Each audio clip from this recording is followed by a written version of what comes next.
Entrepreneurship is as much about the wins as it is about the failures. It's as much about the challenges as it is about the opportunities. I'm Amy Jo Martin. Welcome to the Why Not Now show.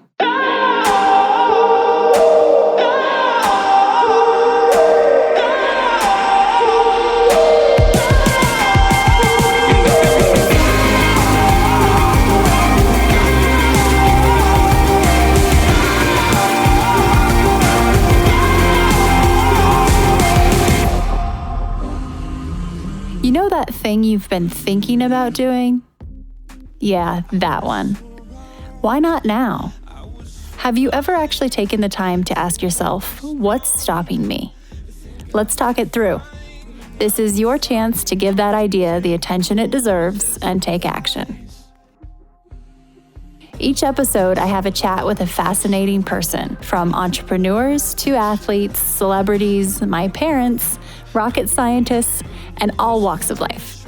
We talk through a critical time when they've asked themselves, why not now? We dissect that day or even that moment, step by step. Just let go.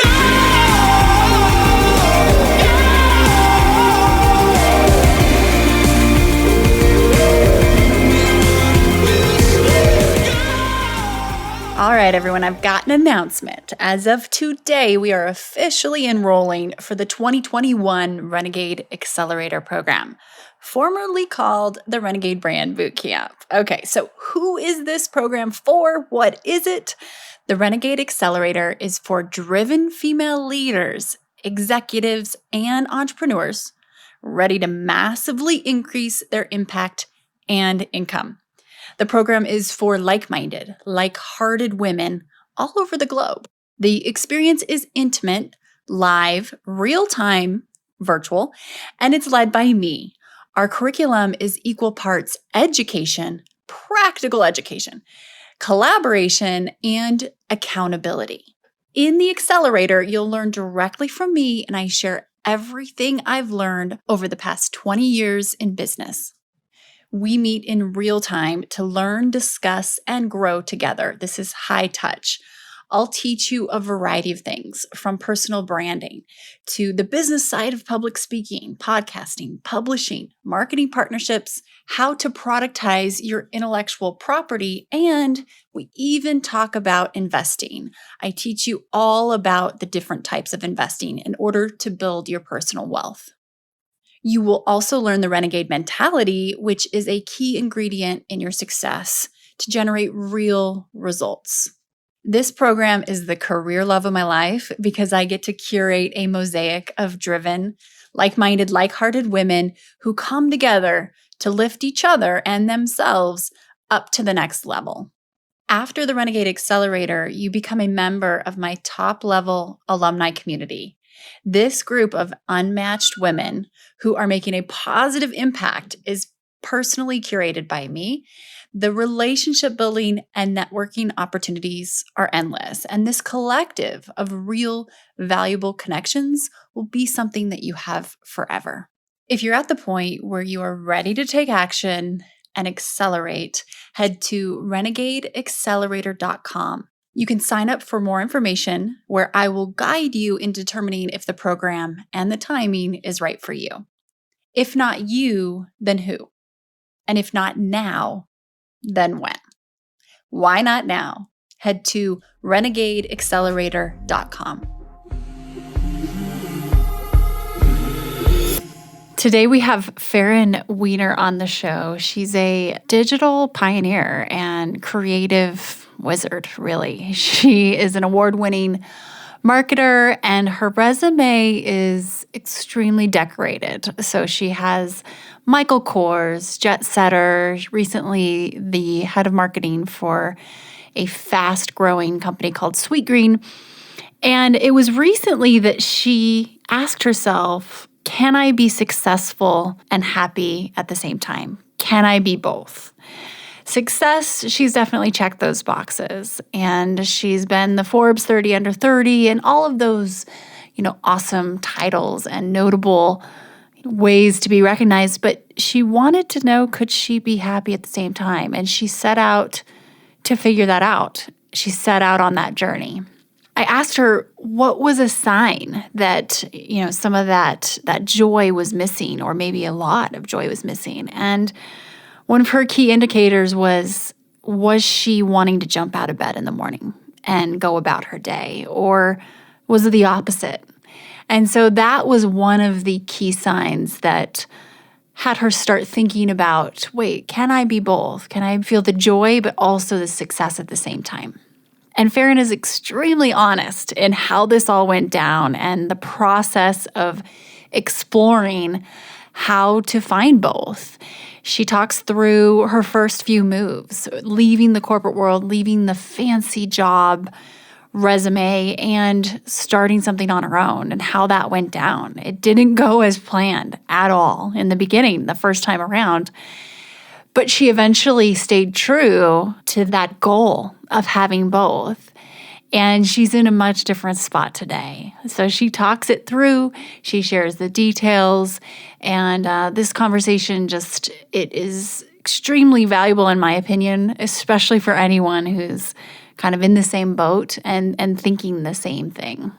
Farryn shares her decision-making process and the filters that she has for everything she does, and how she's stayed true to these 3 specific criteria that has helped keep her on the right path and helped her kind of correct course at times. She is the founder of Farrynheight, which is, first of all, you have to go follow on Instagram, Farrynheight. It is definitely setting itself apart from the pack. I mean, Farryn's vision and creative genius is pretty special, so you will see what I mean as you follow along. She has clients who she loves working with, and they're growing quickly. Started from nothing, started from scratch out of her apartment in New York City, and it's a pretty amazing story that's still unfolding, and I appreciate how candid she is about the reality of the situation. She's been able to, start to answer that question, can you be successful and happy at the same time? And the answer is yes. She's doing it.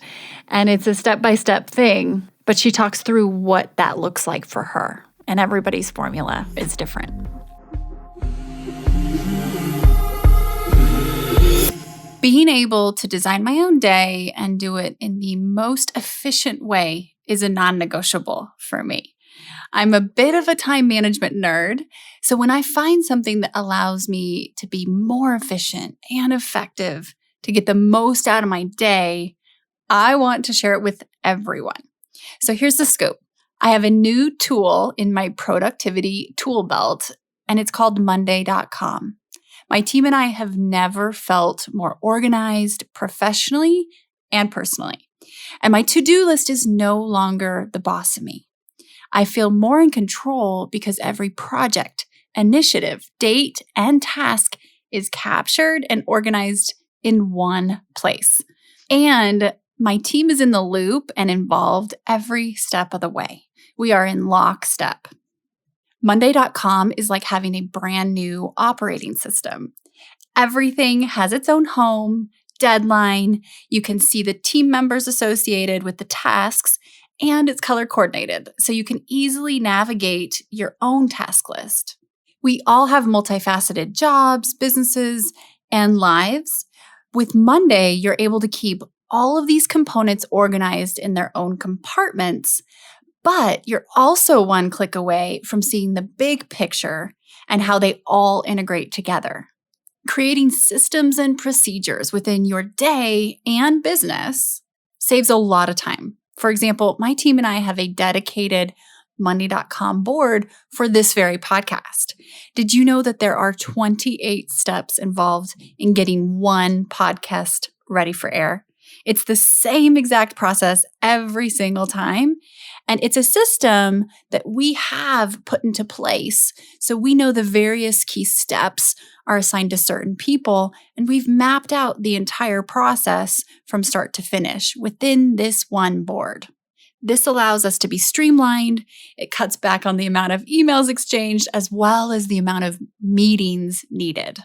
One feature I love is that my social media content calendar is built inside of Monday.com.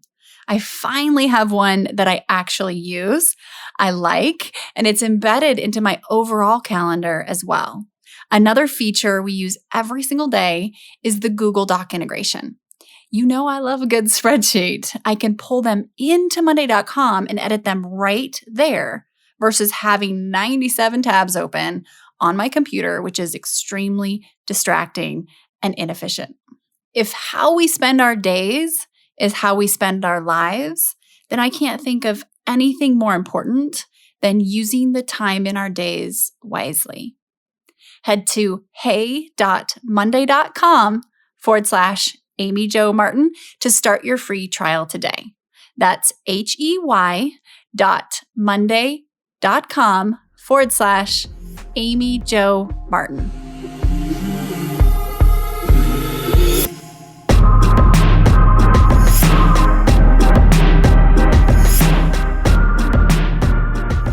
Farryn, welcome to the show. Thank you so much for joining me today. Thank you so much. I'm really excited to be here. I am too, so much. I've been looking forward to this, and we'll hop right in. As we do, can you tell me about a time when you had a big decision to make and you asked yourself the question, why not now? So for me, I think that the answer to why not now was actually more of an emotional feeling than it was a critical decision or milestone. I had been working in the world of marketing for almost 15 years. I had worked for fast-paced, high-growth companies, had had an incredible ride, but I was really, as I got into my 30s, asking myself this question of, can I be both successful and happy? And happiness was something that hadn't really come to my mind. Like I had never really thought about it as it related to my career. And I was so incredibly grateful and lucky of the experiences that I had and the journey that I had been on, but I was really lacking in this sort of emotion, like feeling happy every single day and not just feeling stressed or accomplished, but really like, am I feeling joy? And the moment for me of why not now was making the critical decision to lean into this challenge and try and seek happiness.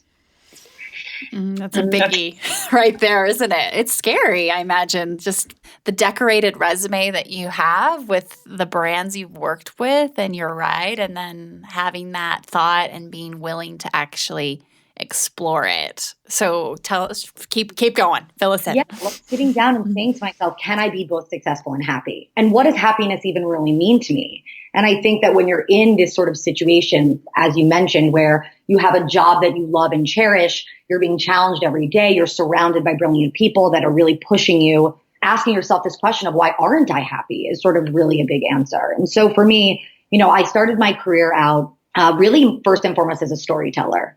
I was a writer, I was a photographer, and I thought that I would really more than anything be like a travel writer that worked for National Geographic. And I actually interned there in my early 20s here in New York while I was at film school at NYU.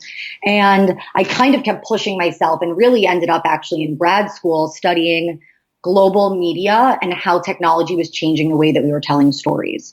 It was right in the early 2000s where you no longer needed a record label or a book deal to publish. You could create and share your creation with the world. And I was really fascinated by how that was sort of changing and blurring the lines globally. And really what that led me to was social media. And I ended up at a company called jetsetter.com in the early 2000s. We were a travel platform under Gilt Group. And it was really the first time where I took this idea of storytelling and publishing, bringing it out to the world and put those two together, and ended up being the person that kind of grabbed at the gold and said, let me take on these new forms of media as they are being developed. I was, on Twitter the first day it launched. When Facebook opened up its API, I was the first person to be in it, at the company. And it really sort of, what that role did was it transitioned me from a storyteller to a marketer. And I think as a marketer, I've always taken this path of being story first. What is the story that we're telling? And that led me to Michael Kors. I was at Michael Kors for 3 incredible years during the IPO at a really fast pace of growth, really thinking about how do we translate the brand from being an American fashion brand to a global fashion brand, and had the opportunity to tell the story of Michael Kors in all of these markets worldwide. And then I landed at Sweetgreen, and Sweetgreen was a really interesting challenge. Sweetgreen is one of the largest fast casual restaurants here in the US, with a mission to build healthier communities by connecting people to real food. And it was a mission-driven company in a really fast pace of growth. And I was brought in to really put them on the national stage. And so in a weird way, on one hand, I was telling stories, but I think that the 15 years almost of being in-house had really worn on me. And it's not something that we often talk about, right? This idea of being successful or being accomplished or growing financially or in your career are the things I think that we often in sort of this world, certainly in the tech world, talk about more than we talk about happiness.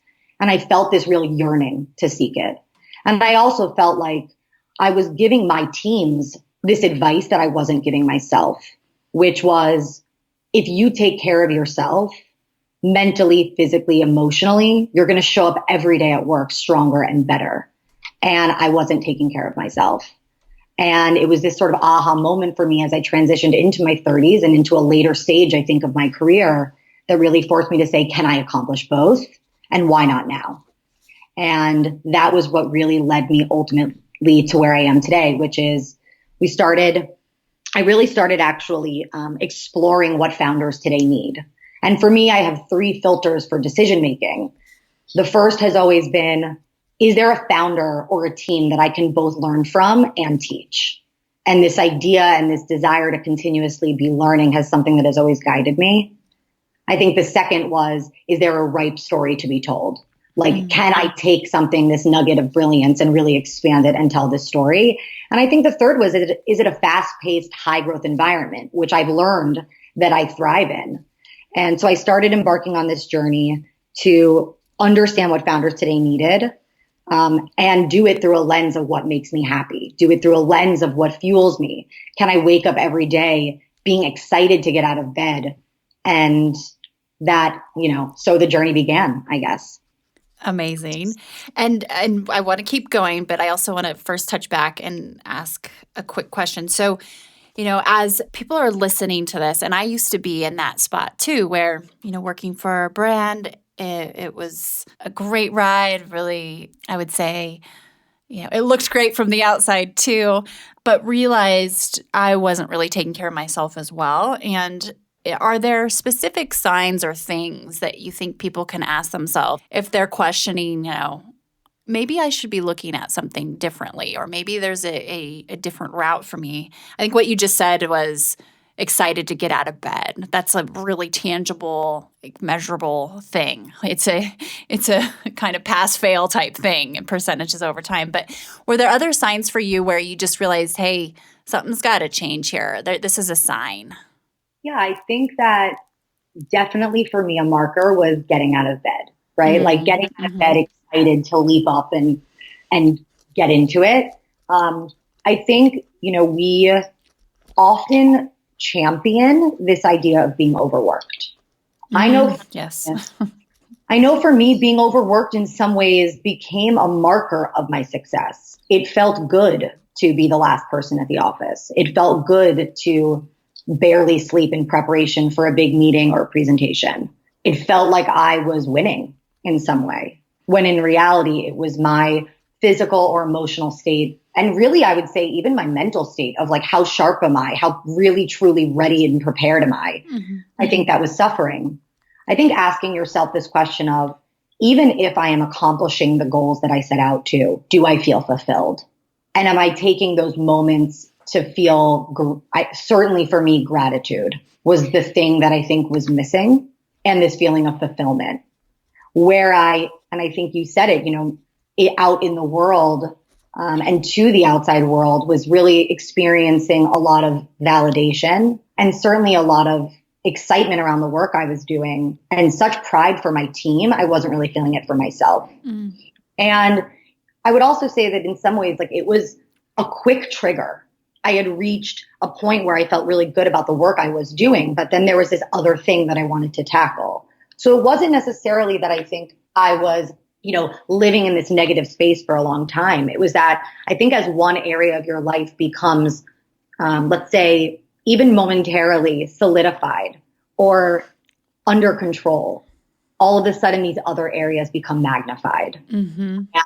To be in a position where I was in a place of my life career-wise that I had always dreamed of, and yet not feeling these feelings of fulfillment, that was really the moment that made me take a pause and say, okay, what's missing? Mm-hmm. And it was this question of, am I happy? Am I finding joy in this every day? That really made me embark on this journey. Thank you for sharing that, because I think it's helpful to have those questions and do the audit, because time is everything. And so whenever you decide to do it, it's never too late. Okay. So then what? Yeah. And so it was really, again, this interesting question of like, can I be successful and happy? And I think in a weird way, I was met by myself with a lot of apprehension. I was not a believer, and I have watched incredible friends do incredible things, become successful entrepreneurs with no fear. And for me, I don't think that was the case. I think I had to build my own courage, and really think through, once I understood what might make me happy, then it's about how do you do it? And in some ways, for me, it got to a point where I was like, what do I have to lose? Right? Like, what is the worst case scenario if I actually do go out and try to be happy and successful at the same time? What's the worst case what's the worst thing that happens? And it's funny because often when we're met with fear, if we really take that pause and we think about that worst case scenario, it's really not that bad. So I basically started to look at everything through this filter of what fuels me and what makes me happy. Telling stories, working with great founders, being in a fast-paced, high-growth environment. And I gave myself a couple of months and said, let me go explore. And I ended up, quite frankly, falling almost in accident into consulting. And I started working for a couple of founders here in New York that were facing challenges in their marketing or brand functions, and tried to approach it in a way that fueled me. I felt like, one, getting very involved in the founder experience and working with them as a human, becoming a real part of their journey, becoming a real part of their growth. And at the same time, trying to understand what they needed internally from a more functional perspective. Through that journey, about 3 months later, my now company, Farrynheight, was born. And really what Farrynheight is we're a fly-in marketing team. We work with founders at the 30,000 foot level and at the 1,000 foot level, really helping them to navigate what it takes to launch or relaunch any brand or product.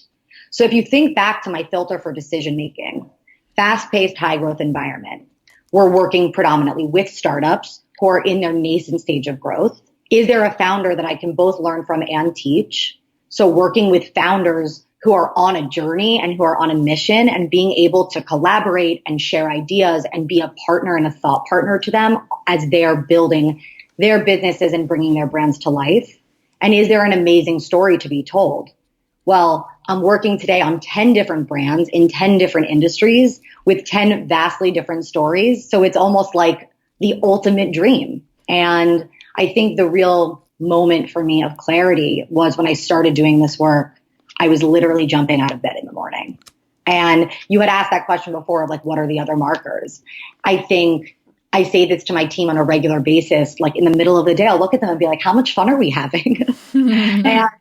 And years ago, I had seen at this event called the Cherry Bomb Festival, I had seen Ina Garten speak.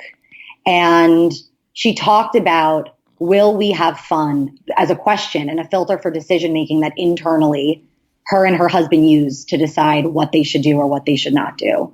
And she's a star on the Food Network. She's written many cookbooks.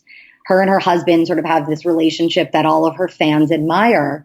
And I watched her during this event. And I think that was the first moment that it really dawned on me that you could potentially do both. It really was this incredible aha moment that I think stayed with me. And I've often thought back to now, because now that I'm having fun, I totally understand what she's talking about. What's the biggest contributing factor to the fun, do you think? Where is the fun coming from that wasn't there before under a different scenario? Is it the freedom to create your own fun? What's different? I think for me, having that sense of freedom and autonomy is something that I didn't know I needed or that I would thrive in. And back to, watching others become entrepreneurs throughout my career and not necessarily having the courage or feeling like I could do it was, I think, a big aha for me. And that feeling of accomplishment versus fulfillment, that idea of like, I woke up and I did this is very fulfilling. And I think that in that fulfillment, I have a ton of gratitude and I feel very grateful. I feel grateful to the founders that have come along on this journey with us and that are putting their faith and trust in us. I feel grateful for my team, that has like jumped on board as we were working out of my apartment with $2,000 in the bank, and grateful for the journey. So I think gratitude has become a really important factor for me. I think freedom and flexibility to create a space and a culture that champions that. For me, I also know that mobility and looking at sort of life in a more fluid way is what really works for me. I have never been the person that is at my most creative in a 9-to-5 office. And ironically, I was in one for 15 years. Mm-hmm. And I would find my inspiration or I would find my creativity often when I traveled. For me, I got into this rhythm where I almost felt like there was two people. I was one Farryn at my most inspired, most creative, with my most, sense of clarity. And then I was Farryn in the office, who was kind of running a million miles a minute at every problem, hopefully still being successful, but again, not necessarily rooted or centered. And I think that by becoming an entrepreneur, I've really allowed myself to craft what works. That has ultimately been what's created the fun. The fun is living my truth in terms of what I really believe I am a superhero at, and waking up every day and doing it, creating a culture and an environment that is fun to work in, where I think our team feels, or at least I hope they feel, championed, fulfilled, supported, and loved, which I think is just one of the ways I lead. And I think asking that question every day of like, will this be fun? Will this bring us joy? Will we be fulfilled by working in this? Is this a client where we think that we fit culturally? I think asking myself all of those questions in a more intentional way has created an environment where I think again about, can we be successful and build a successful business, and can we have fun doing it? And for me, I'm always going to work hard. I would argue I'm probably a workaholic. I am fueled by it. I love it. And so if I'm going to do it, and I'm going to spend most of my time with my team, with founders, I better have fun doing it. We're going to take a quick break and we'll be right back. Hi, everyone. If you are digging this podcast, please do us a favor and subscribe, rate, and review on iTunes. It just takes a moment and it means a ton to us. Also, after recording more than 100 episodes, I've created a bit of a cheat sheet on the top 5 things I've learned from renegades and how they get from idea to action, from dreaming to doing. I will email you the downloadable PDF when you subscribe to my newsletter. Just head to amyjomartin.com and click on Connect with Me.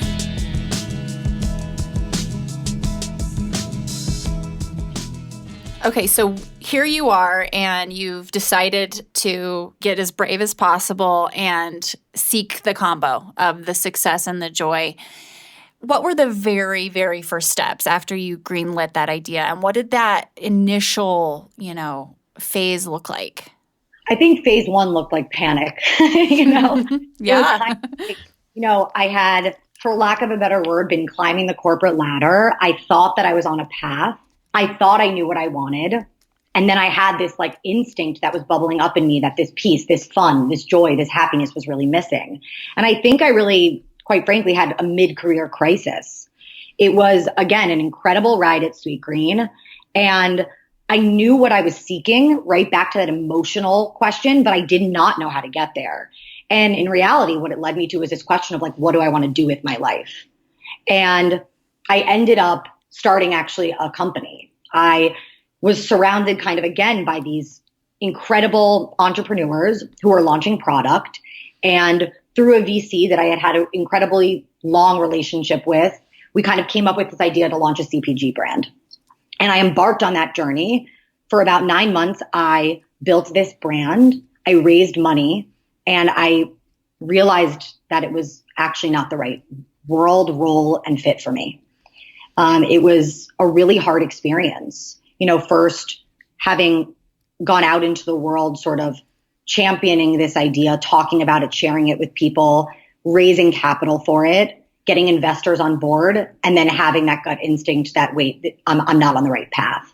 And this dedication, if you will, to seeking happiness and fulfillment at the same time is, I think, what gave me the courage in this case to actually say goodbye.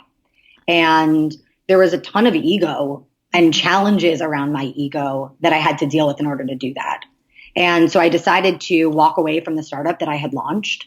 It was, as I said, a really emotional and challenging experience. I had learned so much in the process, and in some ways it had clarified even more so what I should or shouldn't be doing. You know, what kind of environment, what kind of values, what kind of work is really going to fuel me. And back to that question we talked about before, you know, what am I extraordinary at? And one of the things I realized during that process was that the road to clarity is often unclear. It takes a lot to become super clear and have things crystallized. And if I hadn't failed this startup, or at least in my mind felt like I had failed, I would have never gotten to this place of clarity of the things that I was extraordinary at and what I really was willing to say no to. And so I would say for me, you know, entrepreneurship is as much about the wins as it is about the failures. It's as much about the challenges as it is about the opportunities. And out of the rubble of that failed startup is really what came this clarity of, I want to tell stories, I want to work with founders, and I want to work in a high growth, fast-paced environment because that is where I thrive and that is where I know I can add the most value. Amazing. I'm so grateful that you shared that because it's interesting how, you know, that was such a gift, in my opinion, from the outside looking in for you, because you were able to really kind of exercise what it was you did want to do. And for you to have the strength to say, hold up, this isn't the direction that I set out to go in, opportunity to learn from it and try again. Not everyone would do that. You know, they would make it happen out of ego and keep going. And you could still be sitting there with the CPG brand, not living in your zone of genius, maybe more unhappy or less fulfilled, joyful than you were before. And it took a lot of courage for you to be like, oh, okay, I'm going to actually do this again.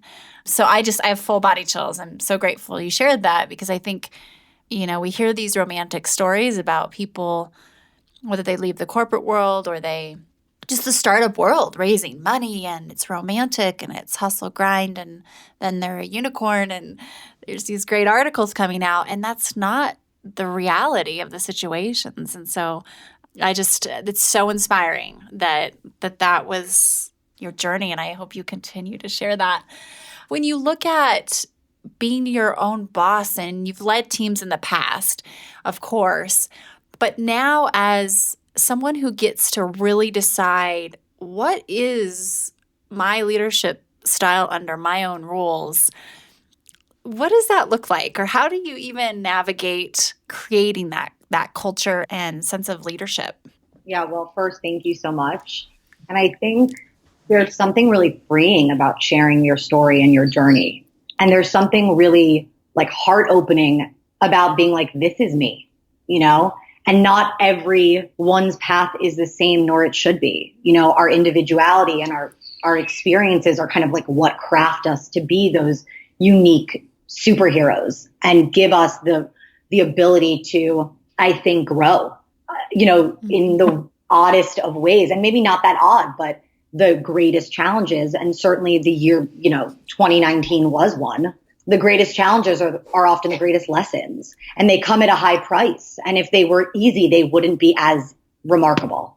And so I think that sharing the story and being open about it has been like such an incredible shift for me. And I think that, as an example to your question, is one of the values we bring to our company every day. You know, how do we be transparent and how do we open? How do we create space for sort of that emotional growth?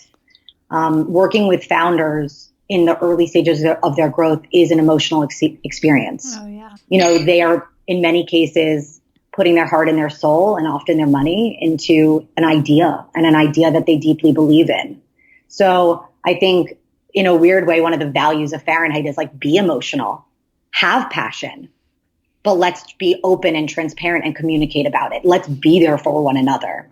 I was actually watching Cheer on Netflix. I'm not sure if you watched it. I watched the first series or episode or whatever last weekend. That's so funny. I just had heard about it. And there's like a meme going around of someone being like, have you watched Cheer on Netflix? I'm literally that meme. But it was such an incredible moment for me because I was watching it, and in professional cheerleading, there's stunting. And stunting and pyramids require a team. And there is no successful pyramid or stunt, if you will, without every single person being on their A game, being focused, and being there for one another. And you literally have each other's lives in your hands. And I actually woke up, and on Monday morning, we have a team meeting every Monday morning, and I gave that metaphor to my team. So I think, we are trying to create an environment and an experience that is first democratic. And what I mean by democratic is everyone at Farrynheight has a say. They have a say in our growth. They have a say in how we do things because we are all on this journey together. And if somebody has a better idea for how things should be done or how we should operate or the way we should behave, I am all ears. And I try to champion that and give people that autonomy. And I think in autonomy is where you find accountability. If I feel like I own something, if I feel like I have the ability to change something, I am accountable to those results. And I think that for me, how I've decided on my values, I would say it's a bit organic, and in some ways I'm mimicking my founders' experiences. So, Farrynheight started in March of last year with $2,000 in the bank. I was working 20-hour days, 6.5 days a week out of my apartment with the handful of members of my team that were like, all right, I'm down for this journey. I'm along for the ride. And I think that I've just tried to take an approach that is intentional, and creating values is an intention, right? Making sure that there is that moment of pause where everyone on the team is both taken care of and also taking care of our clients, their work, and each other. And so I think for me, my values have been created by how do I want to show up in the world? What is most important to me? And then how do I use behaviors to translate that with my team? There's something to be said about the pride of starting with a founder, and your team at this early foundational stage and phase. So did you start with interns? Did you start with, freelance? Or how did you literally kind of get started? Because this is a different path than going out and raising money and having a big pool and pot of funds to pay salaries and stuff. Totally. Started out just me for the first 3 months, hustling, working, and ironically doing things that I hadn't done in 10 years. Leading teams in marketing functions. As you grow in sort of your leadership, you're actually doing less work. And one of the things I found was that I actually thrive in the work. One of my old mentors and bosses once said to me, stop acting like a director. And it was at a later stage in my career. And what she meant by that was sort of step into your leadership. You can't do the work and lead. And so I think as you grow in your career, more and more of your time is around coaching, mentoring, leading, hiring, teaching, doing strategic work. And I found myself at the dawn of Farrynheight doing things that I literally had not done in years. I had to call older employees of mine and be like, hey, how do I do this? The most granular of marketing tasks. And I took on 3 clients. And somewhere in the middle of the third, I said, okay, this is too much. And I'm also have enough money to hire my first employee. Mm-hmm. I got connected through a friend to someone who I offered a job within 10 minutes of meeting. I was so desperate for help. We met at a coffee shop and I literally was like, do you want to start right now? And I was paying her, a very small weekly salary just to get in the game. And I think we've been sort of as a team really having conversations around where do we need to grow and where do we need more resources. Today, we're 6 people full time with a handful of freelancers that work with us as well. And I think that transition from freelance into full time is really a twofold question. Back to sort of the filter of can I be successful and also happy? I think I try to think about what is going to help make the company successful. Can we remain profitable? Can we afford another full-time employee? Like really tactical, technical questions that as a founder, you have to ask yourself, looking at your revenue, looking at your margins. And in a service business, that's also and often really complicated because, you're working with clients, their timelines shift, their budgets shift, all of a sudden it impacts your business. So being really thoughtful from the successful framework, and then happy, which is this person adding value? Are they a member of the family? Does the rest of the team enjoy working with them? Do they add to our culture? Can they make an impact on our founders? And that's really what's led me piece by piece to adding people to my teams. And not having venture money, which in the past I've had at every organization I've worked for, it's both a blessing and in some ways a curse, right? I think the blessing is that we have 100% freedom to grow and build and change and shift and work with our founders in really any capacity. And sort of this mentality of we support early stage founders, with that mentality has to come an understanding of their path and journey. Often they need us to jump in. And if we are independent and autonomous, sometimes we can make concessions and say, like, we're here for that founder. Let's jump in. Let's do the work. Who cares about scope? Often in some ways against the successful side. But it is fulfilling and it makes us happy to be able to make an impact. And I think it's deeply rewarding for our team. And so I think it's this looking at things from two-phased approach of how do we drive a successful, profitable business, which today we are, and how do we grow at a pace that is meaningful. And to your point about, let's say you're way outside of scope, but you are doing what needs to be done, that ROI will come down the road, right? I mean, there's an investment you're making and you're developing results and relationships that will continue to pay the dividends. First of all, congratulations. When I reached out to you to chat, there's something about your eye and your style and vibe that comes through online that is so unmatched, Farryn. And I say that being extremely just from the heart, genuine. It's so hard to do. The space is noisy of marketing and connecting and humanizing. And so for people listening, make sure you check out, especially Instagram. Is it just at Farrynheight? Farrynheight is the company name. You'll see exactly what I mean. So if you're looking for some inspiration, like definitely do it. As a marketer and growing up in very classic branding and marketing world, I really appreciate, you can see you're living in your zone of genius. It's tangible, and we haven't talked in a long time, but it's fun to reconnect and see that. So yeah, props, major props. Thank you. You have me blushing over here. And I think that, that really comes from finding your North Star. I'm in my mid-30s. It took me a while to get here. And success and happiness or fulfillment or being inspired or waking up out of bed, jumping out of bed every morning, like eager to get to work. I think it hasn't been an easy path. And I think that finding the thing that really fuels you can center you in a way that is palpable, right? In a way that you can feel through Instagram or through the internet. It's an energy.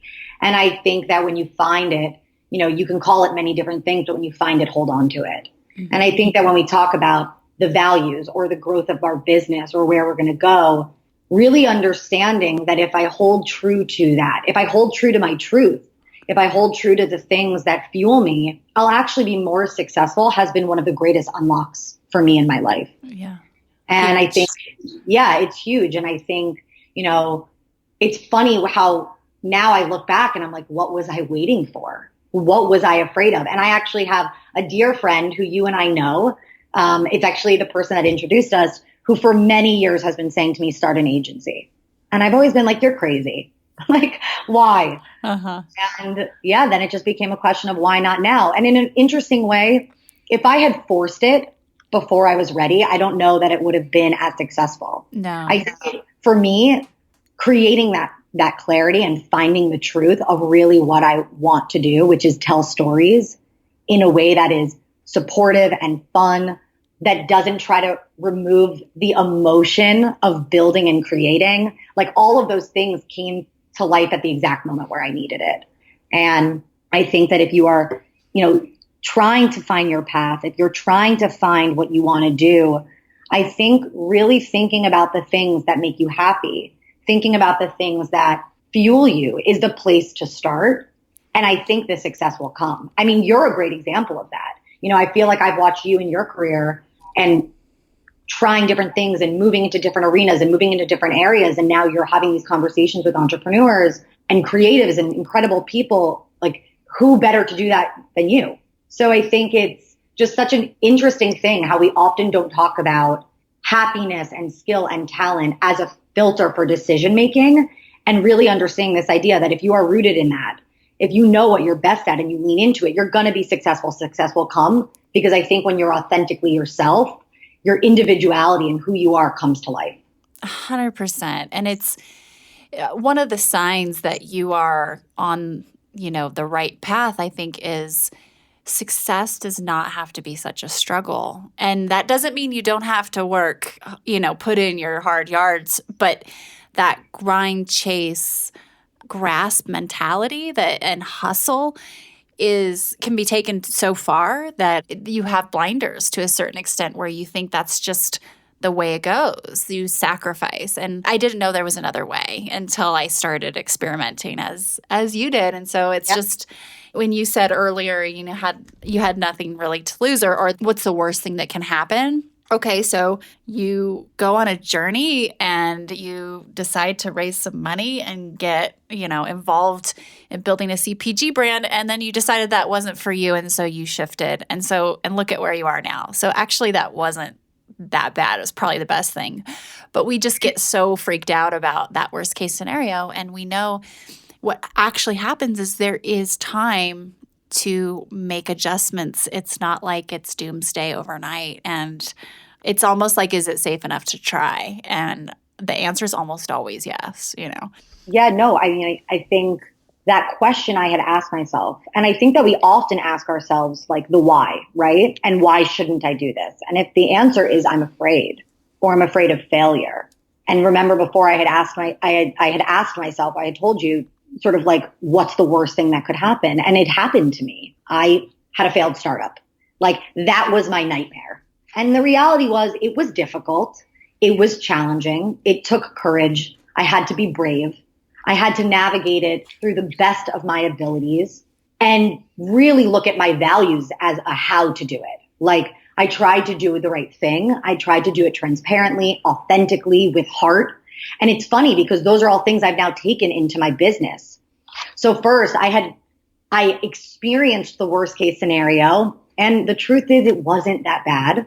Mm-hmm. And the second thing was, it really gave me the courage and the safe space, if you will, to leap into Farrynheight. I had nothing to lose and I had everything to gain. And I knew that if I was going to rebuild and I was going to fight, I was going to do it with heart. I was going to do it with passion. And that really gave me, again, the clarity of this filter. The things that I've been talking about, which again, for me, have been storytelling and a fast-paced, high-growth environment and helping founders build, became like a mantra.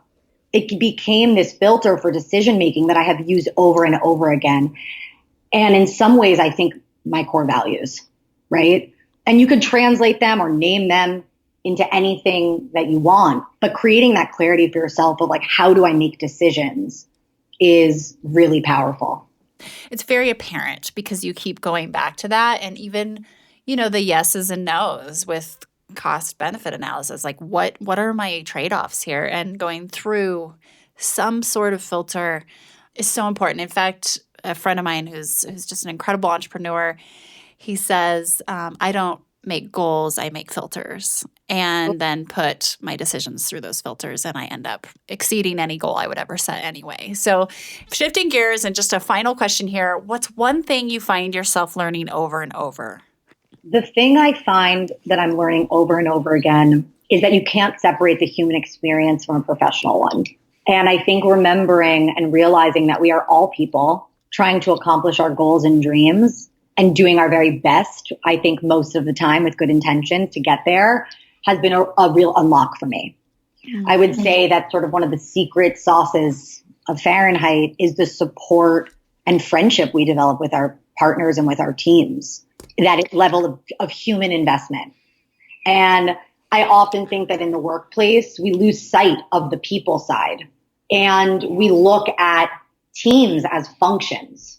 And we don't always consider or even really know what people are going through I think here at Farrynheight, I've almost made it impossible to separate work and life.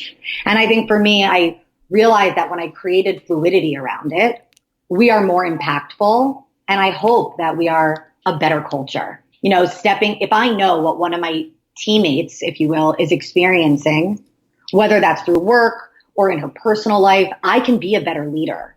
I can be a better support system, and I can be a better teacher. If I know that someone is struggling with getting something done, maybe they don't know how to write a marketing plan because they've never worked in this category before, I can step in and call a friend who's in that world and get them a mentorship session. You know, I can do and adjust and evolve as a leader if I remember that we're all human and I bring that level of humanity into work every day. That's the thing I've continuously learned. And I think part of that is that we're all learning.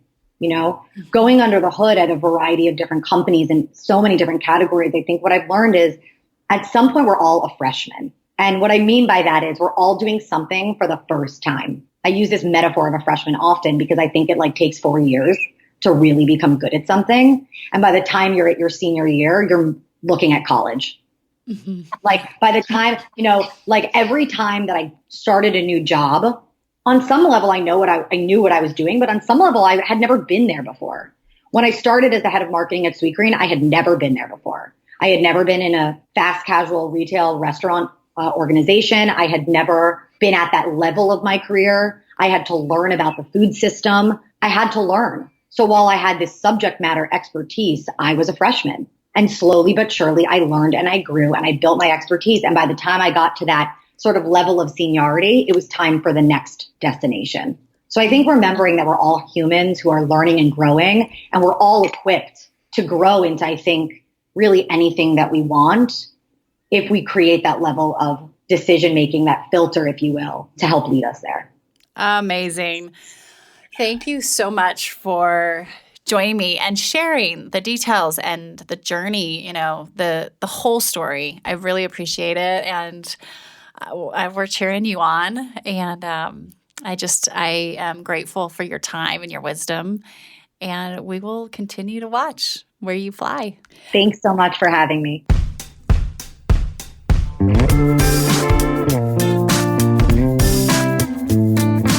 Hey everyone, thanks for listening to the show.